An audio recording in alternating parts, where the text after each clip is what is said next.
Welcome to This Explainer. Today, we're taking raw genealogical records and naval logs and transforming them into the incredible, true microhistory of an ordinary man navigating the high seas of the 1800s. We're looking at the life of John Turner. Through his eyes and, well, his service records, we're going to experience a century of massive global change.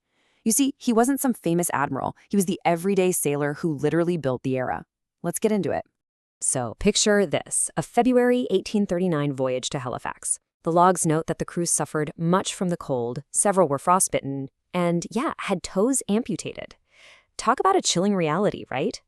It was an undeniably brutal introduction to naval life for this young sailor from Ireland. Just imagine the sheer shock to the system, making your very first oceanic crossing in the absolute dead of winter. It definitely sets a stark tone for the incredibly demanding life he'd just signed up for. Born in County Louth in 1817, John lived an extraordinary life. His records give us this amazingly visceral lens to witness some massive global events. I mean, through his decades of service, we literally get a front row seat to everything from the Syrian War all the way to the transition from wooden sailing ships to modern steam power. It's like watching history unfold in real time.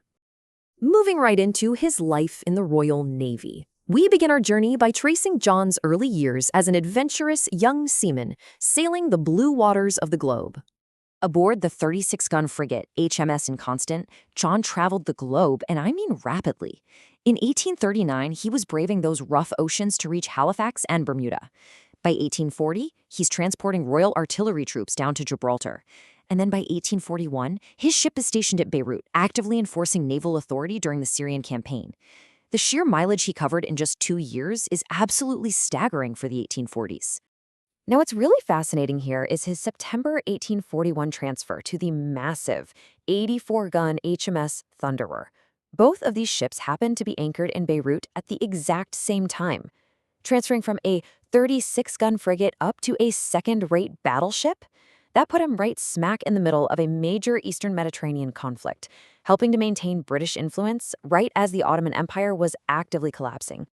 And the HMS Thunderer wasn't just big, it was a total technological marvel of its time. Designed by Sir William Simmons, it featured these revolutionary diagonal wooden ribs and alternating deck planking bound with iron. This incredible hull strength made it less like your standard floating bathtub and more like a sleek clipper, specially designed to sail much closer to the wind.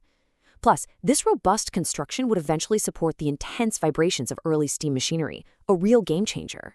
Which brings us to his transition to the Coast Guard, because eventually the constant danger and relentless travel of his blue water career gave way to a real need for some stability. Back in late 1840, while the Inconstant was doing runs back and forth to Cork for shore leave, John met and married Elizabeth Bryan. She really became his anchor. By the early 1840s, he was a new father, and the need to support his growing family became the primary reason he sought a steady career on land.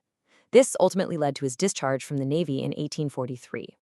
This strategic career pivot makes perfect sense when you actually weigh the options. On one hand, the Royal Navy meant global travel, active war zones, and totally unpredictable postings. But the Coast Guard, that offered a steady wage, local housing, family stability, and crucially, an exemption from naval impressment.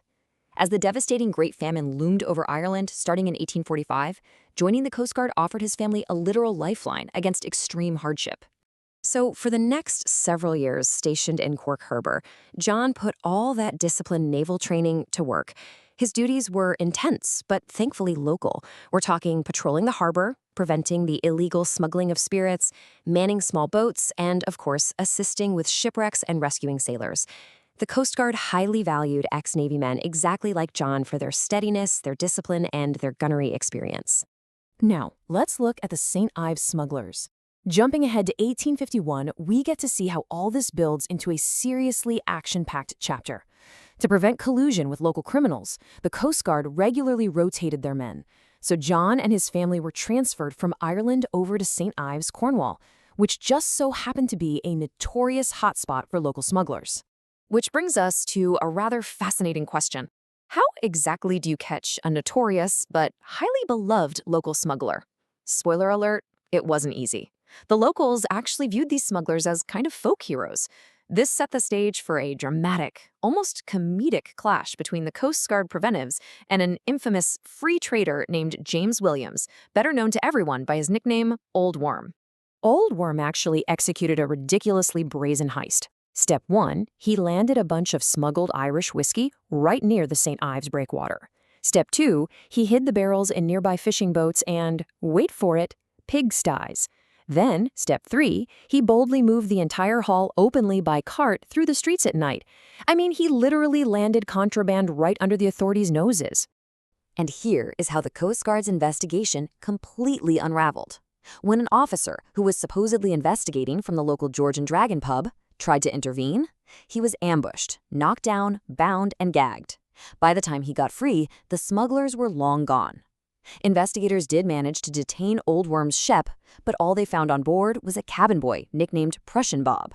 Reportedly threatened with murder if he talked, Bob stubbornly stuck to his guns, claiming he only knew how to say 3 words in English. I don't know.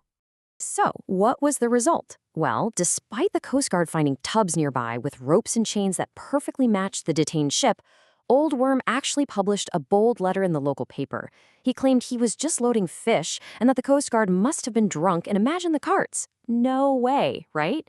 But the local authorities actually threw the entire case out, dismissing it for a lack of evidence. Oh, and Prussian Bob? He settled in St. Ives and became a local legend, forever known as Old Worm's Fool for his brilliant little performance. And that leads us to his 19th century legacy. The crucial takeaway here is how this one ordinary man successfully navigated an era of massive, sweeping change while managing to keep his family completely secure.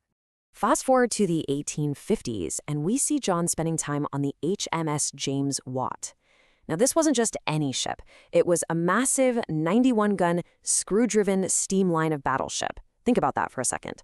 From starting his career freezing his toes off on a traditional wooden sailing frigate, John was now witnessing firsthand the massive technological leap from wind-powered sails to steam power.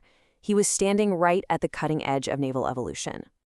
As you can see laid out here, his incredible journey perfectly mirrors a changing world. From his global Mediterranean campaigns in the Royal Navy through to his Coast Guard days navigating the intense famine-era hardships in Cork Harbor, right up to his Crimean War-era shore duty in Cornwall, it's a perfect reflection of how major global conflicts and broad historical eras rippled all the way down into the daily life of one dedicated sailor. John served continuously in the Coast Guard right up until he passed away in February 1861. Ultimately, he left behind a nearly 20-year legacy in the Coast Guard and a family forever intertwined with Britain's rich maritime history. In fact, his children went on to marry into artillery and naval families, carrying that deep dedication to service forward into the next generation. Which really leaves us with a powerful question. When we look at just a single name on a dusty old census, how many untold adventures of survival, duty, and history are just waiting to be uncovered? John Turner was just one man, but as we've seen, his life was an absolute epic adventure. It truly leaves us to wonder what incredible action-packed stories might be hiding within your own family tree, just waiting for someone to connect the dots.